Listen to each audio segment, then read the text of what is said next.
Mr Finch, 2 minutes. Thank you, Madam President. 2019 should have been the final year that the UK pays anything to the EU, and yet somehow the EU budget's increasing, which could now be above €164 billion for next year alone. You should be preparing for the UK's withdrawal, but you have your head in the sand and want to spend even more taxpayers' money. But I suppose there's good reason, isn't there? The Tories' surrender to the EU on every aspect of the Brexit negotiations has meant Theresa May agreeing to give the EU £40 billion for nothing in return, which could take decades for the British taxpayers to pay off. Yet at home, the same Tory party say there's not enough money and make damaging cuts to frontline public services.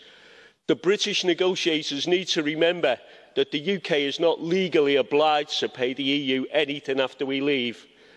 Yet the Conservatives are negotiating a never-ending transitional agreement, meaning the British people will continue having to make vast contributions, but without any representation or democratic way to change your decisions.